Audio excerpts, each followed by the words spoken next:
Endgame. Satisfied. Dragons Dogma 2.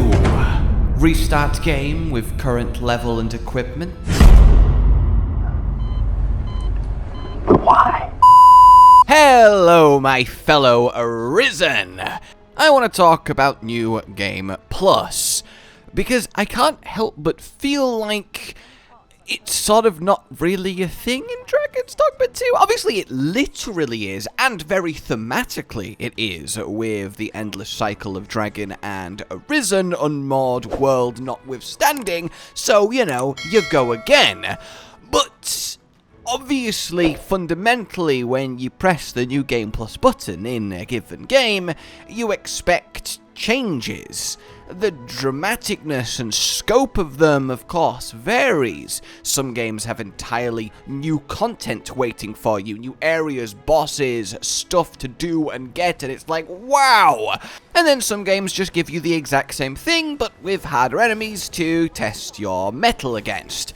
Except not here, right? And that's strange. Now, don't get me wrong, Dragons Dogma 2, I adore it. I really do. There's just something about it, and I will die on that hill. It is a charming game, and I am so glad to have played it and to have shared it all with you guys, made all of the stuff, and had a lovely community adventure.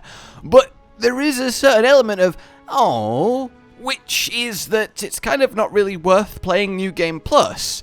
And we'll dive into that, but I do want to prefix this by saying that, actually, normally, I'm not really a big New Game Plus person. Like, in any given Souls game, I would rather start a new game than a New Game Plus. I like the weak to strong power struggle across the experience. I don't really like starting with my full endgame build, and yes, enemies have a bit more health and damage, but it didn't really feel the same. I like the acquisition, you know. Obviously, that is in a Souls-like experience. If you were going to do like a New Games Plus in sort of a God of War, where it's more a story, adventure, narrative through line, then there a New Game Plus is kind of fine. Honestly, cooler, because you do get all of your unlocks right at the beginning, and the reason you're playing through again, presumably, is because you want to re-experience that story and the moments and everything else along the way as a bonus. So it really does depend on the kind of vibe you're going for, but as a general rule, I am a new game, not a New Game Plus person, and I feel like everyone falls into one of those two categories, and I'd love to know where you stand. But with Dragons Dogma, in how it works inherently as a universe, I feel like you have an opportunity to do things with New Game that other games can't, based on the cyclical nature of the inherent lore of the world. And that simply is, have little subtle changes throughout New Game cycles that kind of imply this New Game Plus is in a Dragons Dogma 2 universe, but an adjacent one. Like how Dragons Dogma 2 takes place in the Dragons Dogma world, but a different reality to Dragons Dogma 1. If each New Game Plus was its own reality, ooh, that's quite fun. Obviously, a lot of work to make each one meaningfully different, and as each New Game Plus gets deeper and deeper and deeper, less and less people are likely to see it, so it's not inherently viable. But I think at least doing the first one, instead of making it like an optional extra, you could have made New Game Plus almost the second half of the actual game. Okay, we're gonna do it again, but now things have changed a lot in this version of this world. Even have more meat in Batal, or even a new vocation, like, I don't know, Flaming Punch Monk. We'll get to that. But I am getting ahead of myself. As we know, in New Games Plus and Dragons Dogma 2, enemies aren't more difficult. No more health, no more damage. Which is a problem because the enemies are already too easy from like level 20 onwards in your first new game. So you just get stompier and stompier and stompier as you go, and nothing kind of ever shifts the balance back in the favor of, you know, a decent, satisfying challenge. And I think that's probably the biggest mark against inspiring a New Game Plus, because I do think challenge is probably one of the biggest driving forces for most people. The other one would be novelty, i.e. the ability to do something that you couldn't do in base New Game. So what actually is new in Dragons Dogma 2 New Game Plus? Well, the big one outside of the usual, you keep all your gear and your skills and your vocation levels, etc. You get to remake and redesign your Arisen and your Pawn once for for free, and, you know, you get all your quest items reset, your port crystals reset, the stuff, the maintenance, right? The tidying up that it needs to do, or it would just break the playthrough. The main new things is the dragonforged changes, where you get the unmoored world shop from the start, and then you can pay worm life crystals to half the stamina cost on a given move. You can also get little aura blessings that give you various benefits for a limited time while going through the world, and yeah, that is, you know, something, right? It does add a little extra layer. You can play with that, but the half stamina cost, while very fun, plays into the difficulty issue because now you're even stronger and the enemies are still the same weak that they were in the first go-around.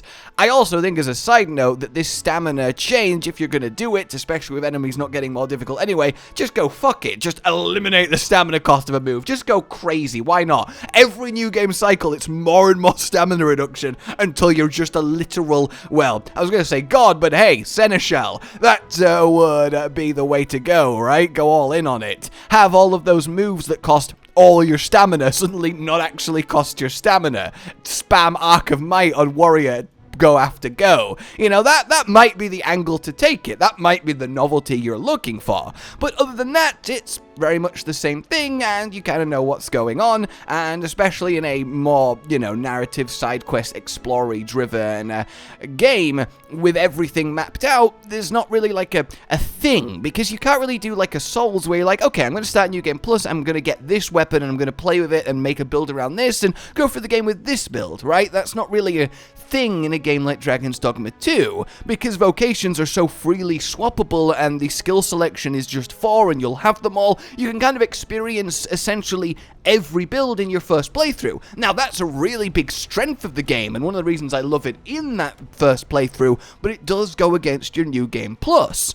So I do find it an interesting conundrum. I don't think it's like a huge issue or like a devastating mark against the game. New Game Pluses are just inherently bonuses. I don't think we should ever get to the point they're expected, or if they're not good enough or filled with new enough stuff, it's somehow disappointing. It can only ever be, well, as I said, a happy bonus that gains a game marks, but I don't think it should ever take away.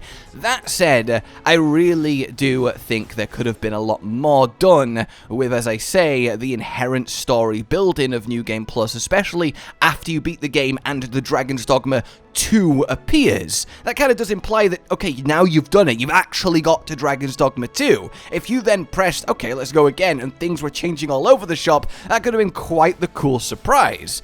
And for me, I think one of the main things that could have been done is actually, as I said, a new vocation. As a little anecdote here, in the early press access that we had as we were preparing all our content in the Pro and Noob playthrough, and obviously my fellow creators were playing too, for a long while we all believed, because no one had actually found the unlock for it, that Warfarer was exclusively a New Game Plus vocation, that you just got it for completing the game and starting the next one. Of course, eventually, someone actually spoke to the weird dude sleeping by the hot springs, gave him the newt liquor, and oh, he's the Warfarer! And that was cleared up, but initially, it was, I guess it must be a New Game Plus vocation. And the more I think about that, the more it actually might have been a really good idea to do that, because objectively, Warfarer is the best vocation. Like, yes, you don't get Meister skills, and that's a shame, but if you want both peak fashion and peak skill combos, output damage, and all-around effectiveness, yeah, Warfarer is it. It's really hard for any other vocation to compete with it. So if in the base game we had the initial 9, and you had to specialize the whole way, and then your reward in New Game Plus the next cycle was you're now a Warfarer master of them all, that could actually be, okay, yeah, I want to go through the game as every vocation at once, and in that way you could have made it more free. Let Warfarer use Meister skills. Let them have more than 3 skills on their bars from all the vocations. Let them be just this full hybrid god, because you could only be this full hybrid god in New Game Plus. Or if you want to have your cake and eat it too, have the base version of Warfarer, maybe what we got, or maybe a little bit weaker in base game, but then in New Game Plus, it evolves into the gold-bordered symbol that it actually gets straight away, and now you can use Meister skills with it. Now it can get its full potential. And I think that would be both the novelty and power trip that would do a lot of good.